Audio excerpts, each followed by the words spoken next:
I would just like to welcome everyone to the Disaster Preparedness webinar series. Today's topic is emergency kits and communication plans. We thank you for taking the time to join us this afternoon. My name is Kristen Bogdonis, and I will be moderating today's session. And I have just a few short housekeeping items to share with you. In an effort to allow this session to run smoothly, we just ask that everyone please keep their microphones muted and their videos turned off. Today's session will be recorded and sent out to all who have registered following the series.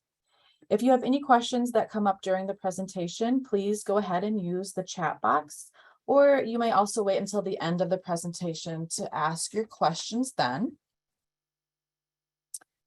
Our presenter today is Russell Medley. He is a community and economic development educator for University of Illinois Extension, serving the counties of Henry, Mercer, Rock Island, and Stark in the northwest part of the state. And with that, I will turn it over to you, Russell, to get us started. Thank you, Kristen, and thank you everyone for joining us today. As you know, the topic of the webinar is creating emergency kits and also an emergency communications plan. We're going to step back a little bit and talk about why this is important, why we should plan, why we should prepare. So the first question I have for all of you, do you live in a disaster zone? And of course, I answered it and I said yes. Some areas are more prone to disasters, but they can happen anytime, anywhere. Disasters disrupt hundreds of thousands of lives every year, and each disaster has lasting effects, both to the people and property. So if a disaster does occur, in your community, your local government, disaster relief organizations, emergency responders are going to try to help you as soon as possible, but you need to be ready as well. Local responders may not be able to reach you immediately, or you may need to focus, or they may need to focus their efforts elsewhere. You should be ready to be self-sufficient for at least 3 days on your own, and this may mean providing for your own shelter, first aid, food, and sanitation. And there's two very good reasons why you should prepare. Being prepared can reduce fear, anxiety, and losses from disaster. And it also, being prepared, helps families and communities recover faster and more successfully. So one of the issues that we're facing is that disasters seem to be increasing, and it could be that just people live in areas that are more prone to disaster now. But when we're talking about billion-dollar events, those are increasing. In 2021, the U.S. experienced 20 separate events that were billion-dollar weather and climate disasters. And in 2022, we've already had 9, and we haven't even hit hurricane season yet.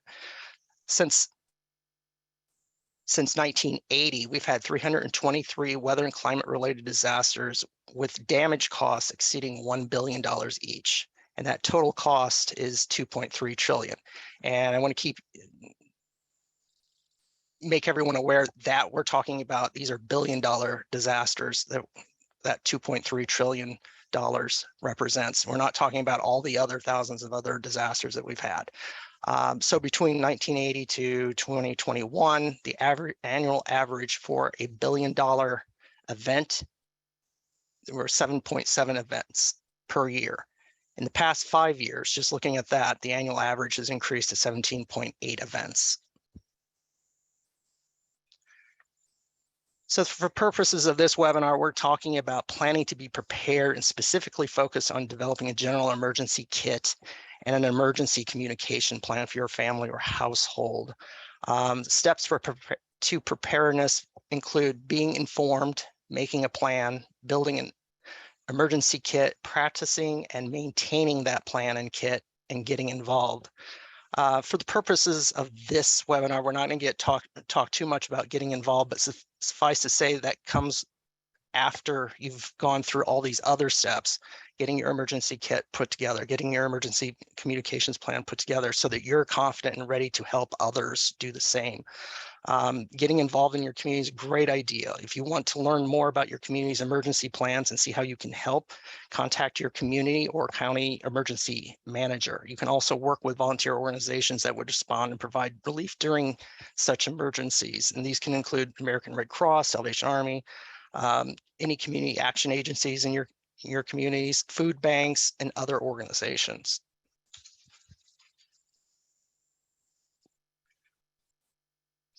So now we're going to talk about making a plan. So one of the first steps is to know which type of disasters are most likely to affect you and your household and where you live.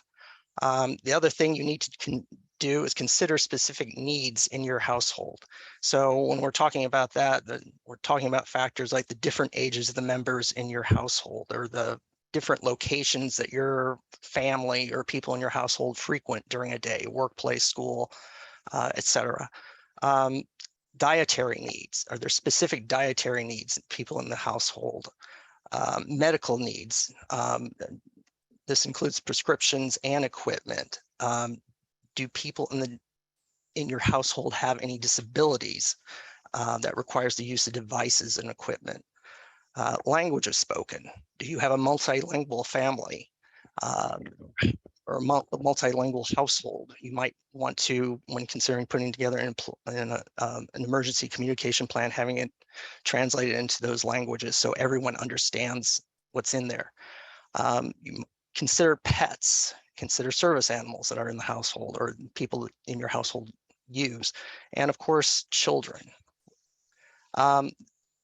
We are going to be talking about setting up an emergency plan that includes an emergency kit and a household emergency communications plan. And one of the important things about making a plan is don't just set it aside and don't look at it, until you actually need it. You need to practice it with your family and your households. They know what to do in the event of a disaster.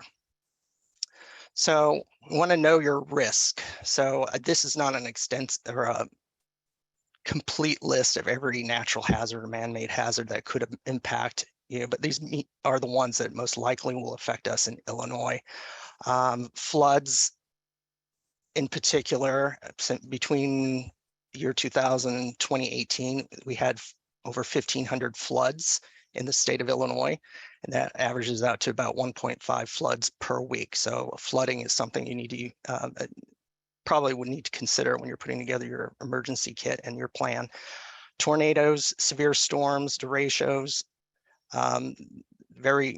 Illinois has probably on average about 54 tornadoes per year, but Illinois also is one of those states that has a higher than normal number of tornado deaths. So tornadoes are something to keep an eye on as well. Hurricanes, not likely to happen here in Illinois. However, weather patterns with hurricanes can cause severe weather in this area. It could flooding, in particular, rain, storms. In 2008, we had a hurricane called Hurricane Ike that dumped tons of rain on Illinois and caused significant damage, especially in the Chicago region and southwest Illinois. Blizzards, most likely with a blizzard, all you would have to do is kind of stay home, take cover. You might not need an emergency kit in particular unless you're snowed in for a while. Droughts, extreme heat and cold. Earthquakes are a consideration, especially in the southern part of the state. However, if there is a significant earthquake in the southern part of the state, it is possible that IDOT will close down all the bridges, underpasses, and overpasses in the state to do inspections. So it could impact northern Illinois as well. Pandemics, we've seen that. Wildfires, not likely in Illinois, but with droughts, it could possibly be an issue. The number one disaster that you're going to face is a house fire. And I just want to put this out here right now. If the house is on fire, do not bother trying to grab your emergency kit or your emergency communication plan. Just get out of the house. Same goes for if there's a tornado coming up the sidewalk or if you're in an earthquake. So I just want to put that out there. Nuclear, we have some nuclear power plants in the state. They are heavily regulated. They have well-rehearsed emergency plans. So those are something to consider as well. Hazardous material spills. Illinois has railways all over the place, and so you never know what could happen, and you don't know what's being transported through the state. Same goes with the trucks going on highways through the state, so that's something to consider. And power outages always accompany severe weather, so that is something, especially when it comes to blizzard, ice storms, derecho, other severe storms like that. So certain emergencies are going to necessitate either an evacuation or a shelter-in-place order. Shelter-in-place could also mean just take cover. Evacuation, if there's a fire, a wildfire, flood, hazard materials spill, or even a post-disaster relocation after tornado, flooding, or an earthquake. Shelter-in-place, tornado, obviously severe weather, blizzard, hazard materials with fast moving noxious clouds. Now, shelter in place when it comes to the hazardous material spill, you might actually have to seal yourself in a central room with some plastic or some wet towels around the windows and stay there for a while. So there's that aspect of sheltering in place as well.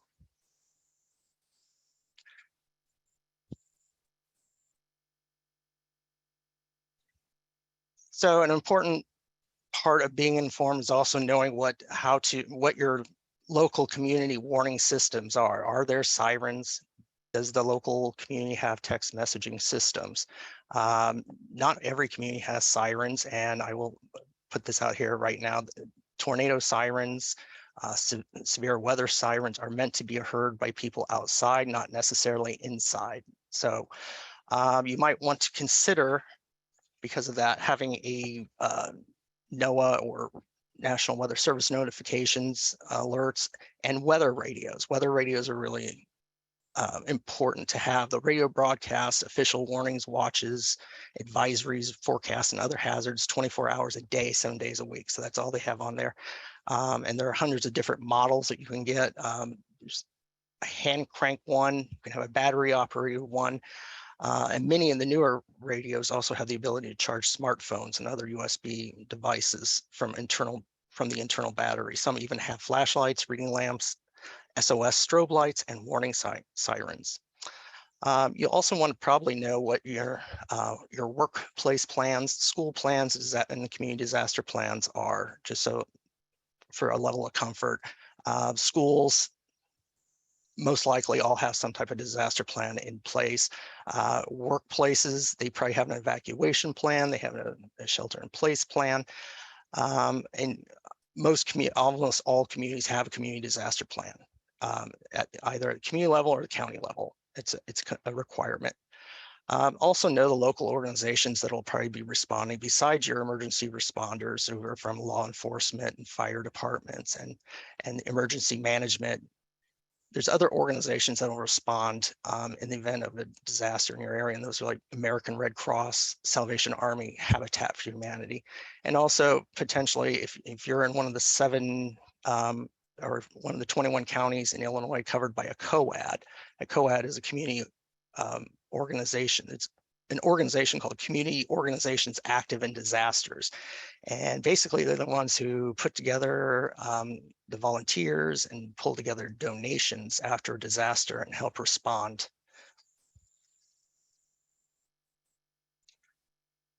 So being informed also includes knowing the key weather warning terms, advisory, which is a hazardous or hydrological event. It's likely occurring or imminent. And usually these are not as dangerous as others. This is kind of, you'll have a heat advisory, or you'll have a wind chill advisory or something like that. Sometimes you'll have a winter weather advisory, meaning that winter weather is coming, is on its way, or excuse me, and then You'll also have watches, and sometimes you'll have flood advisories and flood watches. So they kind of use advisory and watch interchangeably sometimes. So with a watch, a potential for severe weather to occur, there's the potential, the conditions are favorable, and so you need to be ready to act. So if you get it's not happening yet, it's about to happen, it could happen, it may happen, so it's time to get ready for it. And especially if you have a winter storm watch, that's the time you should start getting your supplies together and ready to go. If it's a warning, that means it's the dangerous weather or the hydrologic event is happening. It's happening in the area of the warning, and you need to take action quickly and safely.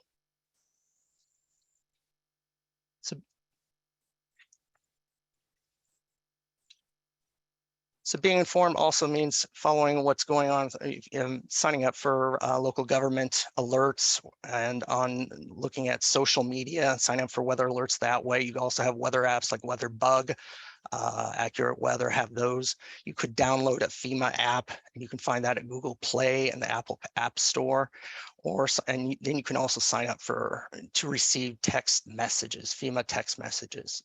So during a disaster, one of the things you're going to have to think about is staying connected. And to do that, you might want to consider you're going to have to use text messages, social media, and emails to stay connected. During such disaster, mobile networks can become overwhelmed during emergencies and make it hard to make and get phone calls. Text messages require less bandwidth, which means they are able to be transmitted more reliably during situations when many people are trying to use their mobile phones at the same time. You might also check out the social media channels, Facebook and Twitter. Facebook has a safety check feature that you could sign up for and let people know that you're safe, or you could register with the American Red Cross's Safe and Well site that's online. And obviously, since you will be using a smartphone in these situations, you want to have emergency charging options for your phone, mobile devices. So now we're going to get into kind of the meat and potatoes of the presentation when we're going to talk about the emergency kit specifically. FEMA suggests having basic supplies for 3 days. Other emergency relief organizations recommend supplies for up to 7 to 10 days. And I think most of that is in probably Western states where the populations are more dispersed. But in Illinois, 3 days is probably pretty good. You'll want to make sure that your emergency kit is transportable. So I would urge you to put it in 1 or 2 easy to carry plastic containers or plastic bins, or even duffel bags or backpacks. So now we're going to talk about what goes into the basic items that should go into an emergency kit. So we're going to talk about those items here. And of course, keep in mind that you need to customize it for your household in particular. So we're just talking about the basics right now. So water and non-perishable food. We're going to talk about that more in depth a little bit later on a separate slide. You're going to obviously want your cell phone, an extra cell phone battery or charger, a battery powered or hand crank weather radio, flashlight, extra batteries, a first aid kit. You can buy a first aid kit that's already commercially put together. You can get that at Walgreens or Walmart, any of those types of stores. But if I remember, I will put a link in for the American Red Cross list of what should be in a first aid kit. You can put that together yourself. You also want a whistle in case you are trapped in a basement after a tornado. You want to have a whistle so that emergency responders can find you.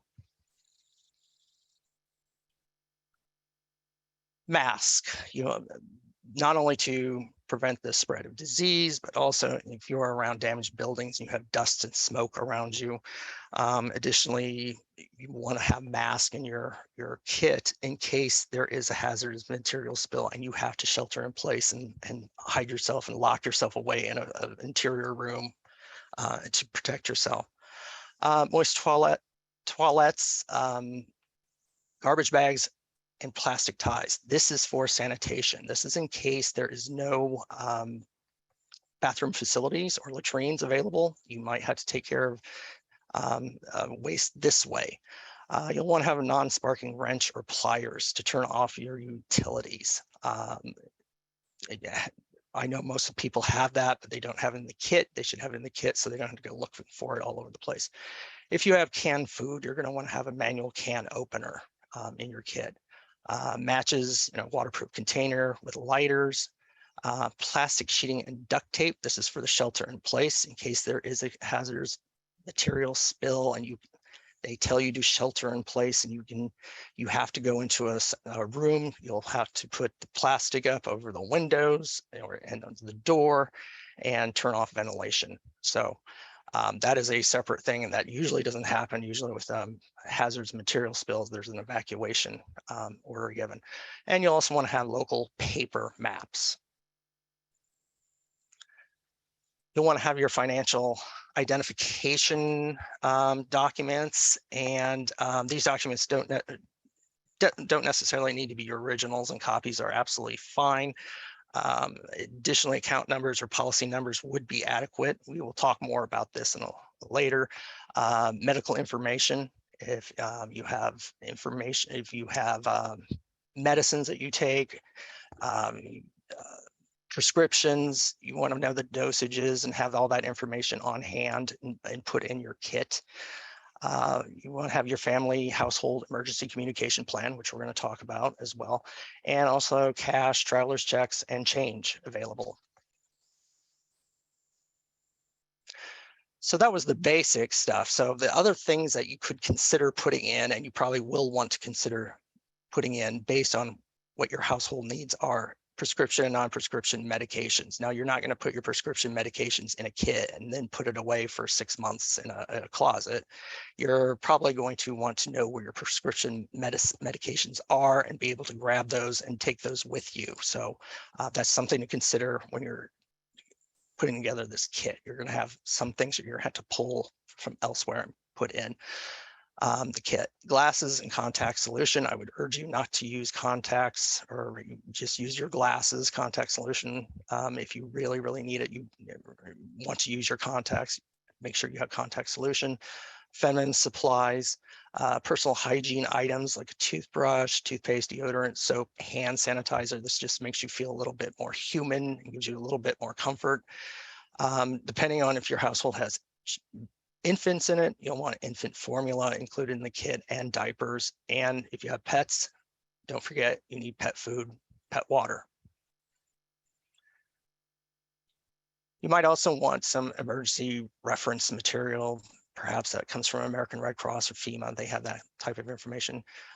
Sleeping blankets or a warm blanket, an additional change of clothing.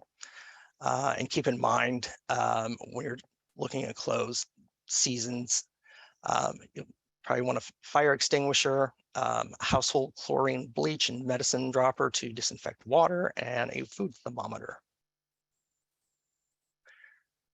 Also, mess kit, paper cups, plates, paper towels, disposable utensils. A paper and pencil would be good to have in your kit. And for children, books, games, puzzles, or other activities to keep them occupied. If you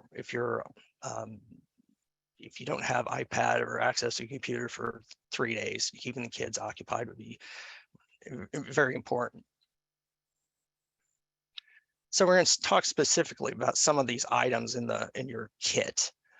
So the one thing is water that we're going to talk about. So according to FEMA, you need to store 1 gallon of water per person per day for drinking and sanitation. And so the average adult needs 3/4 gallon of water per day. So that leaves about 1/4 gallon for sanitation purposes. And keep in mind, children, nursing mothers, and sick people might need more water. And in very hot temperatures, your water needs could double. And they do also recommend that you use commercially bottled water and store it in its original container. If you use your own water, please purchase food grade water storage containers and sanitize before the use. Water that has not been commercially bottled should be replaced every 6 months. Otherwise, you could probably do a check every year on that. The other thing I want to point out here is that everyone's looking at this and going, oh, wow, that's a lot of water. I have 5 people in my household. And so that's what, 3 gallons per person. So there's 15 gallons. That's going to be impossible to transport, in case I have to evacuate.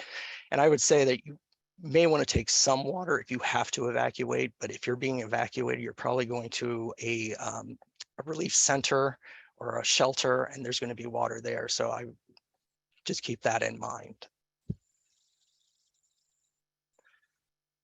Okay, foods. So we talked about it should be non-perishable foods. And so that would include like ready to eat canned meats, fruits, vegetables, protein granola bars, dry cereal, dried fruit, canned juices, non-perishable pasteurized milk, crackers, or even some comfort and stress reliever foods like potato chips or something that they keep everyone calm.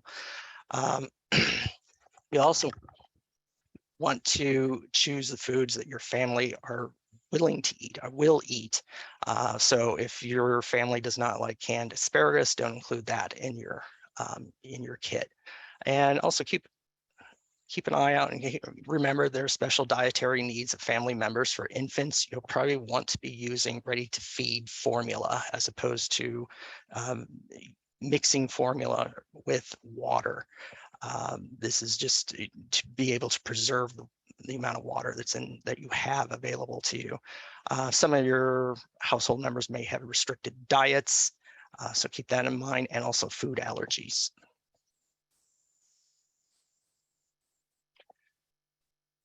Some medications. You want to think about if you can't go to the pharmacist or your doctor or hospital for 3 days, how are you going to sustain yourself? So you're going to want to plan for your daily needs. There is a recommendation of trying to get an emergency supply of prescriptions. I don't think that may not work considering how insurance works nowadays, and also the concern about extra prescription medicine being around and being sold on the black market and such things. So you might ask your doctor and see if there's something that can be done. It might not be likely. You want to keep an updated list of your prescription medicines, and that includes what your condition is, your dosage that you have or that you need, and the frequency. So I know I had an elderly mother, and she had so many different prescriptions and dosages and all that. So I knew immediately that was the information I would have to grab if something happened, along with her medicine. You probably want to have non-prescription medicines like pain relievers or antihistamines or antidiarrheal medicines. And you can put that in your first aid kit. And also, if you have something like insulin that is refrigerated, consider having cooler and chemical ice packs in the refrigerator ready to go, or the freezer ready to go. Again, your medication, your prescription medications, you're not going to put them in the kit and sit them in the closet for the next year. You're going to want to know that that's something you have to grab when an emergency happens. So other medical information that you're going to want to have: your physician, dentist contacts. Make sure you have your insurance cards on you. Your medical record, if you have any medical records, immunizations, allergies, any documentation of that you need to have. And you can put this in a Word document. Put this all in a Word document. Caregiver contracts, perhaps. If you have someone who comes in and takes care of a member of your household, you have that information. We already talked about prescriptions. Medical equipment. If anyone has a wheelchair or some type of assisted device that they use, you might want to have the model number, the serial number, and the suppliers, and any disabilities documentation. So financial identification documents, I think it's really important that people look at this and say, oh, I need to prepare way ahead of time for this. And so hopefully what you're doing is you have all your original financial identification information. You have the original documents kept in watertight containers, fire safes, or bank safes, bank safe deposit boxes somewhere. So you have that. So for the purpose of an emergency kit, copies are fine of these things. So, but more importantly, if you have copies, besides paper copies, it behooves everyone to have cloud storage. Make copies, put it in cloud storage, or put it on a password protected flash drive and have it that way, accessible that way. So some of the things you're going to consider are account numbers. This includes your loans, credit cards, home utility information, insurance, any type, homeowners, auto, medical, your checking account, your investment accounts and things like that. In terms of personal records, identification documents, we're talking about driver's license, passports, social security cards, birth certificates, marriage certificates, divorce papers, and titles and registration. And of course, financial records would be insurance policy, investment records, income tax information, wills, living wills, trusts, and medical powers of attorney. Like I said, I would make most sense to make copies of everything and put it in cloud storage or on a flash drive. That makes the most sense. But if you want paper copies and things that you need to put in an emergency kit, the most important things I think you should have are your passwords, your account information, customer service numbers, and policy numbers for mortgages, credit cards, utilities, other loans, bank information, insurance information, and your personal identification documents. Also, your medical information should be included here as well. And you also probably would want to, way before anything happens, do a personal inventory of your belongings. And all you have to do is go through each room with a video, do a video on your phone, upload that to cloud storage so you have that. So that's something that you can keep in the cloud storage and have that on hand if you have to file for claims. The other thing you might want to include in your kit would be a couple of utility bills or something that can prove your residency if you need to apply for some type of assistance.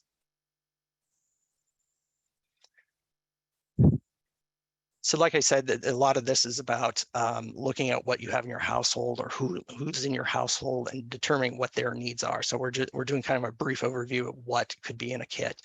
So other considerations you might want to think about are does anyone have medical equipment and assisted devices that you need to account for or include or protect during an emergency situation? It could be wheelchairs, canes, walkers, even oxygen machines. Also considering what to do to protect individuals with disabilities. And this is intellectual disabilities. They might be blind, deaf. FEMA has some really great resources for information about how to deal with people with certain disabilities and what to do and how to put together a kit, what should go into a kit. They also have some great information for seniors, how to deal with children, how to talk to children about what an emergency looks like, and also pets and service animals. You also need to consider, probably need a car kit. I think most people have a car kit. You might want to also have a workplace kit. What would you do if you were trapped at work for 24 hours or 48 hours? Do you have dietary needs? Do you have prescription medicines that you really need? So you want to think about that. So just remember, disasters don't happen at convenient times of the day, and when a disaster happens, it's very likely your entire household will be spread. They'll school, workplace, home, wherever.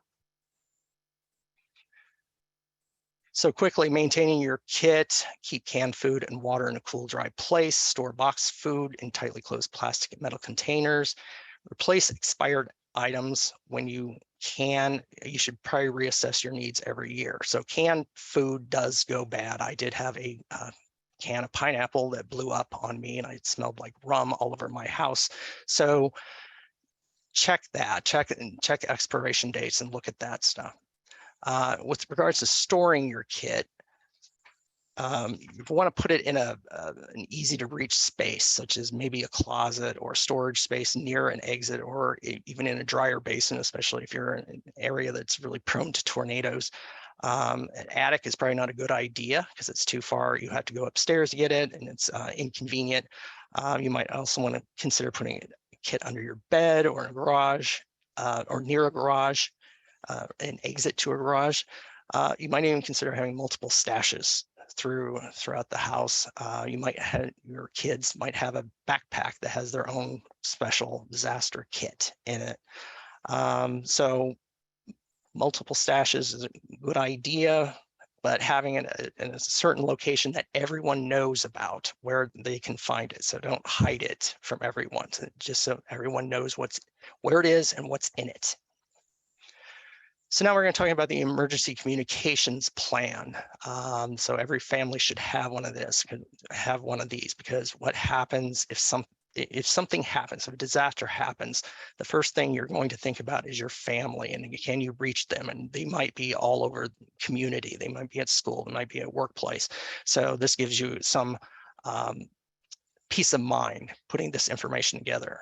So first step with an emergency communication plan, collect householder information. So that means everyone who has a phone, who has email, collect that information, put that in, you could put this in a Word document, or I have also included on one of the last slides a link to a couple of communication plans examples, one from FEMA and one from American Red Cross, where you can use that.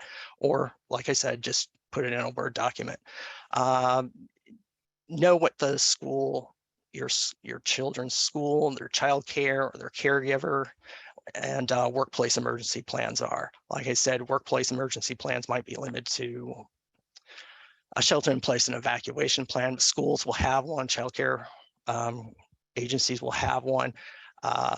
Also, assistive living facilities will definitely have an emergency plan. So just know about those, especially if you have people in your family or in your household who go to those facilities or are in those facilities during the day.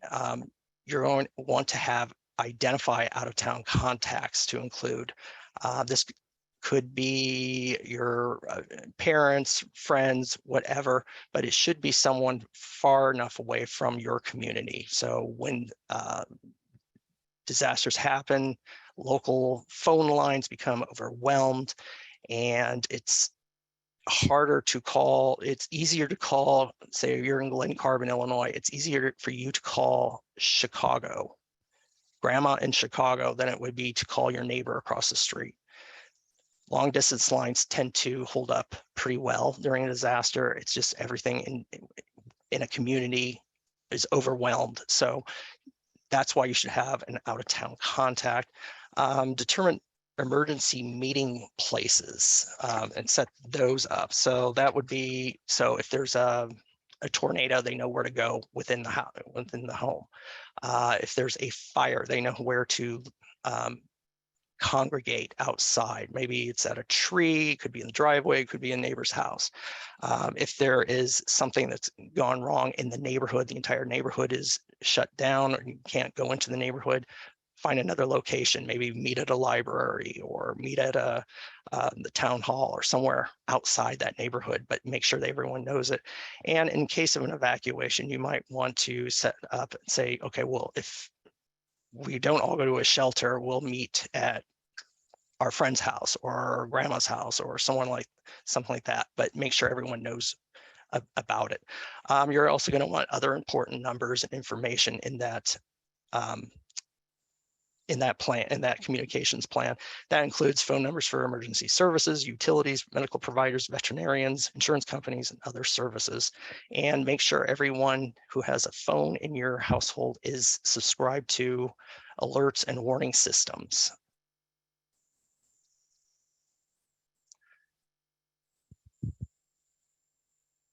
Now, sharing the information, make copies of your emergency communication plan for each family member, and you could it could be a family contact sheet, or you can have a contact card. There's also a contact card and there's resources at the end that you can fill out.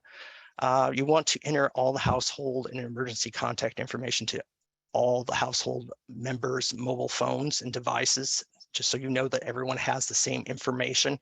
And also good practice to identify within your contact list on your phone in case of an emergency contact, and in case of an emergency, this is the person we should contact, and put that in the mobile phone. And this helps for anyone using the phone, that they know, okay, this is who I need to contact in case of an emergency. But also, if someone finds your phone and you're incapacitated, they can go through your phone and say, okay, this is someone we can contact about this person in particular.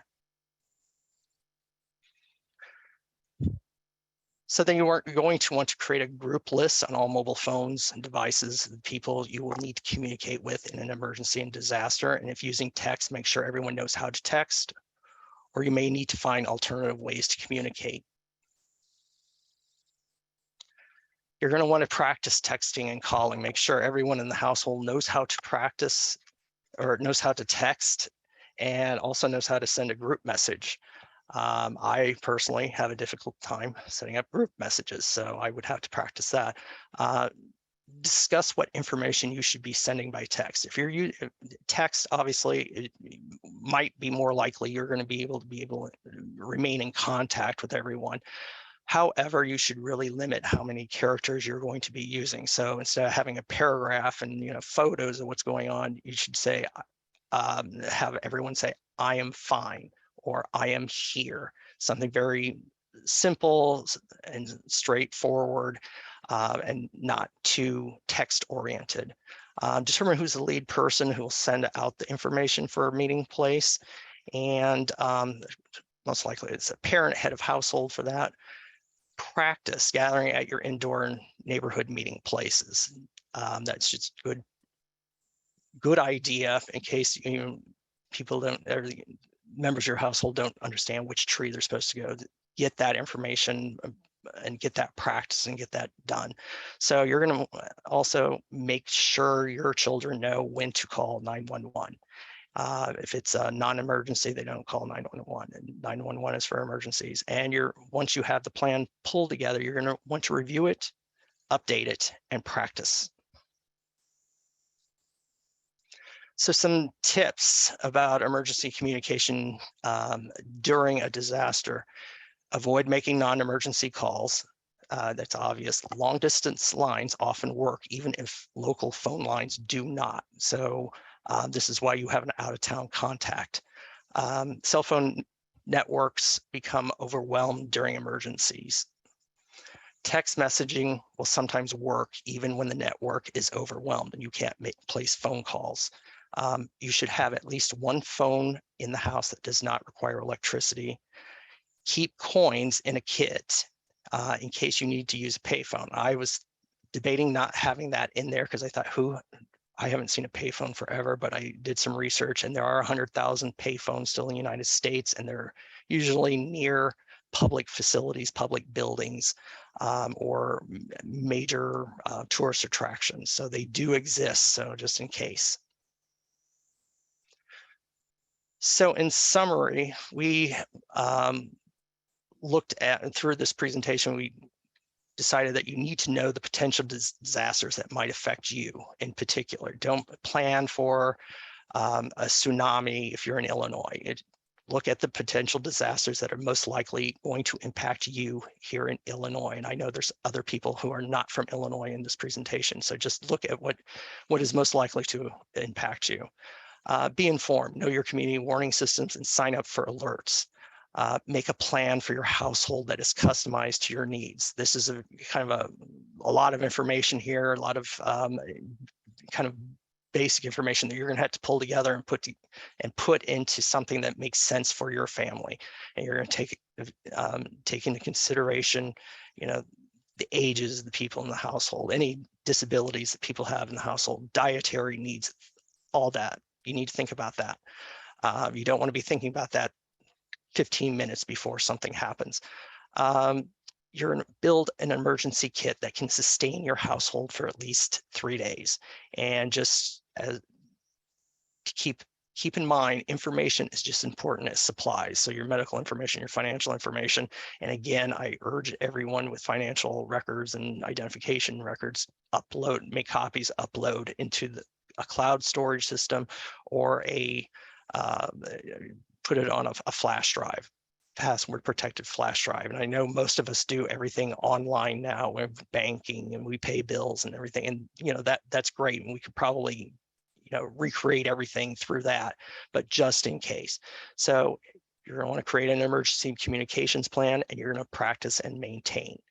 So I've included the sources that I used for this webinar here. It was NOAA, FEMA, a lot of the information in this webinar came from FEMA, American Red Cross, and Ready, Illinois. And here are the resources, links and PDFs that you might want to consult when you're putting together your kit and your supply list. And like I said, a lot of the information in the webinar came from here. So emergency kit supply lists, developing an emergency communications plan, fillable emergency communications cards, family disaster plan template, that's from American Red Cross. Know more about emergency warnings, safeguard critical documents and valuables, disaster prep for individuals with disabilities, disaster prep for pets and animals, disaster prep for seniors, and emergency kit for a car. All right, so that's my slide. Thank you, Russell, very much for that very timely and informative presentation, and all of those great resources and tips you shared throughout your presentation. We did have a couple of people asking about, will there be copies of the slides? And yes, if you had received the reminder emails, which came out last Friday and again this morning, just scroll down below the login information and you will see a link to Russell's PowerPoint slides if you would like to look at this information a little more in depth. And then you will also have those resource links available to you as well. Coming up next Monday from noon to 1 is the second session of the Disaster Preparedness series. And it's all about building an emergency food and water supply. And I'll be presenting this information. So I hope to see you again next week. If you haven't registered for that one yet, you can do so by following the short link here on your screen. Again, if you cannot attend the live sessions, recordings for the series will be sent out to everyone that registers in September following the series. Also, I wanted to let you know that Russell has a very short survey. I'm going to put that in the chat box. If you have a few minutes, we just kindly ask that you fill that out. This will help us improve our programs for future audiences. So that concludes today's presentation.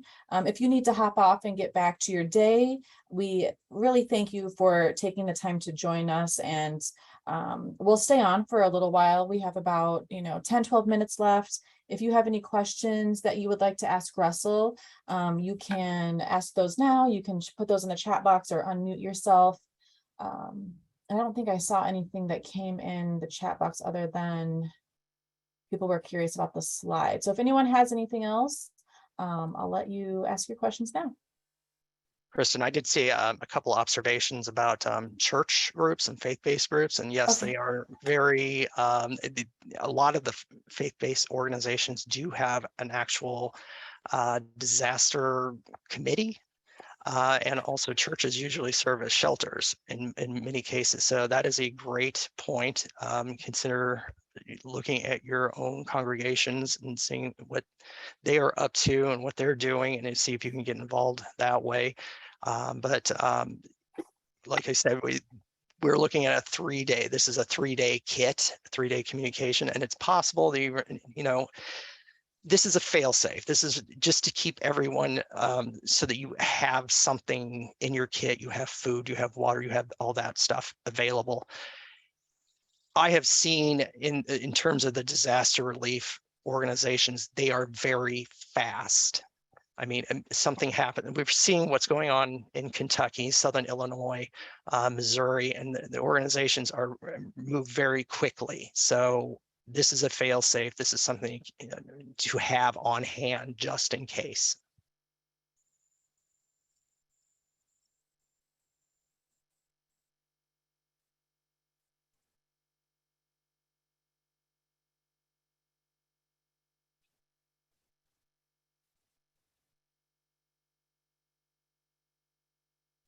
Oh, and I saw someone else mention, it was Jerry Shirk from the Quad Cities, mentioned that a lot of local communities actually have some type of a local app. We have one in the Quad Cities called Quad City Ready, that can be, you can go through the app stores to get that. So if you're looking around in your communities, especially if you have a co-ed in the area, and see if there is anything similar, some type of an app, a disaster app that you can download.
Yes, I would agree. A Swiss Army knife or a fold-out knife in general would be excellent to have as part of your kit, definitely. We have a question from Joanne about if we are able to re-listen to the webinar. And yes, the webinar is being recorded. So following the series, we will be sending an email out to everyone that registered with a link to each of the 5 recordings in there for you to listen to later.